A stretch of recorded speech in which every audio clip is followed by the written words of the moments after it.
Welcome to Pindar Poetry. We hope you learned something new. You begin by bringing your original Aadhaar and the phone with the new number. This is required for OTP verification. Once at the Aadhaar Seva Kendra, submit the filled update form and photocopy. Make sure the operator accepts it. You will pay the fee. The operator will enter your request into the system.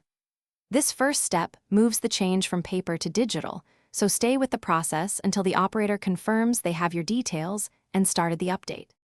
Once the operator inputs your new mobile number and details, you must verify the information on the screen, read every field, confirm spelling and the 10-digit number. Then complete biometric authentication, if prompted, so the system links the request to your identity. You will usually receive an OTP on the new number to confirm activation. Enter it when asked. After submission, the operator gives you an acknowledgement slip containing the URN. You finish by tracking the update with the URN. Use the UID tracking facility or ask the center. Processing can take several days, so be patient.